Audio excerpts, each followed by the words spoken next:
2026 के शुरू में एक इलाकाई जंग ने एक ऐसे आलमी बहरान को जन्म दिया जिसने पूरी दुनिया को हिला कर रख दिया। ये सब कुछ हुआ तो सिर्फ चंद हफ्तों में, लेकिन इसके असरात ने आलमी ताकत के तवाज़न को शायद हमेशा के लिए बदल दिया। आइए देखते हैं कि ये सब कुछ कैसे और क्यों हुआ। इस बहरान की संगीनी का अंदाज़ा कुवैत पेट्रोलियम के CEO के इस एक जुमले से लगाया जा सकता है। ये एक ऐसी मुआशी नाकाबंदी थी जिसने आलमी मईशत को यरगमाल बना लिया था। ये अल्फाज इस सूरत हाल के माशी खतरात को बिल्कुल वाज़ेह कर देते हैं। और इसका असल असर वो सीधा कीमतों में नजर आया। ब्रेंट क्रूड ऑयल की कीमत $126 फी बैरल तक पहुंच गई, जो कि हालिया तारीख की किसी भी जंग के दौरान होने वाले इजाफे से कहीं ज़्यादा तेज़ थी। इसका मतलब ये था कि दुनिया भर में तवानाई की कीमतें आसमान को छूने लगीं और हर मईशत पर इसका फौरी असर पड़ा। तो सवाल ये पैदा होता है कि आखिर पानी की ये एक तंग सी पट्टी पूरी आलमी मईशत को मफलूज कैसे कर सकती है। आइए इसकी तफसीलात देखते हैं। पहला हिस्सा, दुनिया की शहरत पर एक दबाव। यहाँ के आदाद व शुमार आबनाए हुर्मुस की अहमियत को वाज़े करते हैं। ज़रा देखिए, दुनिया की 20% समुद्री तेल की तिजारत, 20% LNG और आलमी खाद की 30% तिजारत इसी एक रास्ते से गुजरती है। तो ये सिर्फ तवानाई का रास्ता नहीं है, बल्कि ये दुनिया की फूड सप्लाई चेन की भी एक अहम तरीन कड़ी है। और जब ये रास्ता बंद हुआ तो नताइज वाकई चौंका देने वाले थे।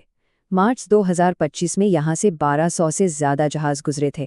ठीक एक साल बाद मार्च 2026 में ये तादाद सिर्फ 70 रह गई, यानी 94% की कमी। आलमी तिजारत के लिए ये अहम रास्ता अमली तौर पर बिल्कुल बंद हो चुका था। तो चलें अब ज़रा वक्त में पीछे चलते हैं और देखते हैं कि इस बड़ी रुकावट का सबब बनने वाले फौजी वाक़यात आखिर थे क्या। दूसरा हिस्सा, ये बहरान कैसे शुरू हुआ। वाक़यात बहुत तेज़ी से पेश आए। 28 फरवरी को अमेरिका और इसराइल के मुश्तरका हमलों में ईरान के सुप्रीम लीडर हलाक हुए। इसके जवाब में मार्च के शुरू में ही ईरान ने जहाज़ों पर हमले किए और आबनाई को बंद करने की धमकी दे दी। 9 मार्च को सदर ट्रंप ने आबनाई पर दोबारा कंट्रोल हासिल करने का ऐलान किया और सिर्फ 10 दिन बाद 19 मार्च को उसे दोबारा खोलने के लिए एक बड़ी अमेरिकी फौजी मुहिम शुरू हो गई। यहाँ से इस तनाज़े का सबसे दिलचस्प और मरकज़ी स्ट्रेटेजिक तस्वुर सामने आता है। तीसरा हिस्सा, ईरान का जुग्राफियाई हथियार और ये कि ईरान ने कैसे अपनी जुग्राफियाई पोजीशन को अपने सबसे ताकतवर हथियार में बदल दिया। ईरान की हिकमत अमली यहाँ बहुत होशियार थीं। उन्होंने जिसे चोक पॉइंट वेपन कहते हैं वो इस्तेमाल किया। अब ये क्या है? देखिए, ये सिर्फ फौजी ताकत से रास्ता बंद करने के बारे में नहीं था, बल्कि उन्होंने सिर्फ रुकावट का खतरा पैदा करके मैरीटाइम इंश्योरेंस को इतना महंगा कर दिया कि शिपिंग खुद ही रुक गई। उन्हें हर जहाज़ को डुबोने की ज़रूरत ही नहीं थी, बस खतरे को इतना बड़ा बनाना था कि कोई कंपनी वहां से गुजरने की हिम्मत ही ना करे। इस नई ताकत के बलबूते पर ईरान ने अपने 5 मुतालिबात पेश कर दिए हैं। तमाम जारिहत और कत्ल का मुकम्मल खात्मा, जंग दोबारा मुसल्लत ना करने की ज़मानत, जंगी नुकसानात और हर्जाने की अदायगी, तमाम महाज़ों पर दुश्मनी का खात्मा और सबसे अहम आबनाए हरमुस पर ईरानी खुदमुख्तारी को तस्लीम करना। अच्छा, तो जब ये सब मशरिक़े वुस्ता में हो रहा था, बाकी दुनिया की बड़ी ताकतें क्या कर रही थीं? आइए आलमी बिसात पर नज़र डालते हैं और देखते हैं कि दूसरी आलमी ताकतों ने इस बहरान पर क्या रद्द-ए-अमल ज़ाहिर किया और इससे कैसे फ़ायदा उठाया। चौथा हिस्सा, आलमी ताकत में तब्दीली। यहाँ आलमी ताकतों का रद्द-ए-अमल बहुत कुछ बताता है।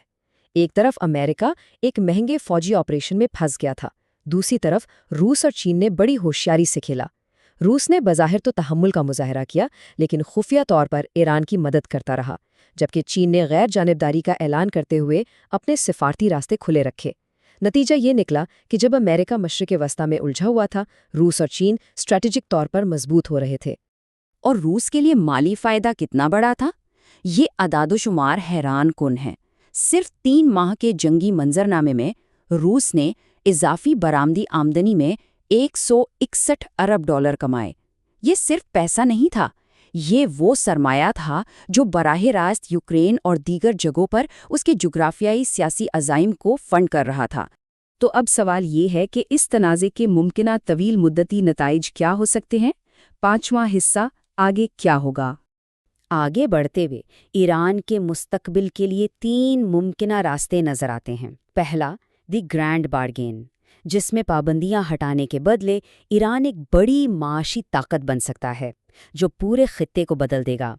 दूसरा, एक पार्शल डील जो मौजूदा सूरत-हाल को कमोबेश बरकरार रखेगी। और तीसरा, रिजीम चेंज, जो सबसे गैर मुतवक्का नतीजा होगा, जिसमें एक नई हुकूमत ईरान के वासे वसाइल पर कंट्रोल हासिल कर लेगी।